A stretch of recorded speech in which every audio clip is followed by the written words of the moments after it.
Hi and welcome to How To Thrifty. On today's video I'm going to show you how to do some custom wood burning using just the power of the sun. It's pretty fun, it's pretty easy. Let's get started. I'll show you how it works.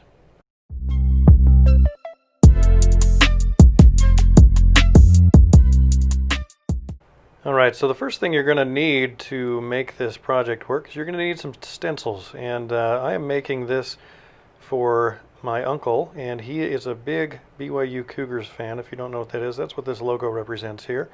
And so all I did is I printed out a plain picture of their logo, and now what I'm going to do is I'm going to turn it into a stencil using an X-Acto knife. I'm just going to cut some portions of the logo out here so we have sort of an outline as to where I'm going to burn.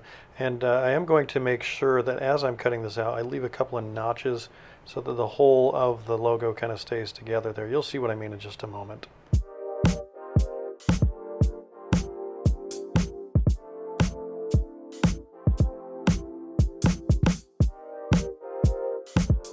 Alright, so I got that logo cut out here. I'm just going to pull the tiny little hanging chads that are still connected there. And you see, if you look kind of close there, I got that little portion hanging on between the Y and the border there. And you can see that cut there on the other portion of the Y. And that's what I'm going to use to kind of keep it all together when I lay it down on the template. He's also a big jazz fan, so we're going to go ahead and cut out jazz logo out as well. So you got that there. I'm going to set that on the wood here, see what it looks like. And what I'm going to use is my secret ingredient. That secret ingredient is this reflective tape, and this reflective tape is something that's often used on ductwork. What it's going to do is it's hopefully going to reflect the sun. We'll find out together here, but hopefully it reflects it enough that I can make the design. So I'm going to go ahead and lay out a couple of pieces of tape that are about as big as the stencil, the template that I need. I'm going to cut that to size, and now that I've got those to size, I'm going to go ahead and put them together so it's big enough to cover this stencil so we have something adequate size. So be about like that.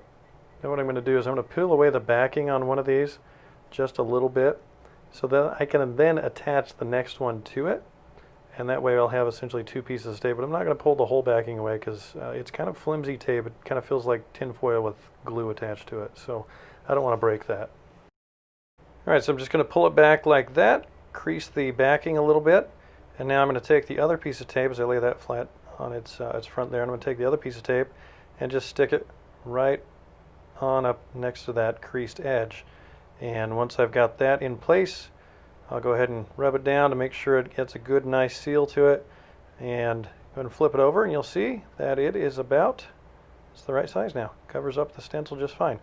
So next thing I'm going to do here is I'm going to take some regular old Scotch tape, some clear invisible tape, whatever you want to call it, and I'm going to tape this stencil right on down to the tape, because what I'm going to be doing here is making a stencil out of the tape. So I have two stencils here essentially, and I'm going to carefully tape not just the outside edge of this stencil, but I'm also going to be taping down the Y itself so that it holds in place while I'm cutting that out. So I'm going to go ahead and do that here. Alright, here's the last piece of tape there on the Y itself. Yeah, it looks good.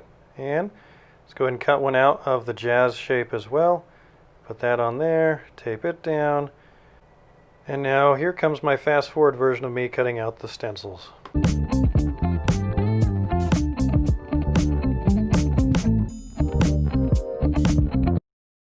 Alright, just finishing up cutting this piece of the puzzle out here. And now I'm going to go ahead and peel away the white stencil for the tape stencil. And as you can see, I left three little tabs on the Y to kind of keep the stencil together. There's my other pieces here. You could use a stencil out of this if you'd like as well. But I'm going to use the one that has the three little tabs on it. And I also cut out the jazz logo, as you can see here. So the next thing I'm going to do is I'm going to put it kind of on the lamp itself. This is going to be a lamp, that's why that circle's there. And I also want to make a portion at the bottom, as I showed you there, to kind of put some words on there. I want to say something like maybe "we love you," something like that. So I'm going to go ahead and lay out the tape here to size it up, give it a little cut. That looks good. And now what I'm going to do is I'm going to take this tape, and instead of using the stencil, which is what I used for that lamp you saw at the start of the video, I'm going to be not using the stencil because it was a little tedious. What I had to do is I had to tape this piece of tin foil down over each letter like that. It was a lot of work. So I want to make it one complete thing that's a lot easier. So that's why I have this piece of tape here. And now what I'm going to do is I'm going to use this really old Cricut that I found.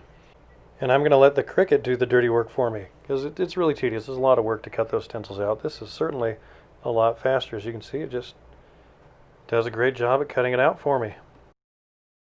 All right, looks like it's done there. It's spitting it out for me. That only took like a minute, which is a lot faster than it was for me cutting it freehand with an X-Acto knife. So I'm going to go ahead and tape these stencils on there now. I like this positioning. Tape the jazz one on, and I'm going to go ahead and tape the Y on here in just a second.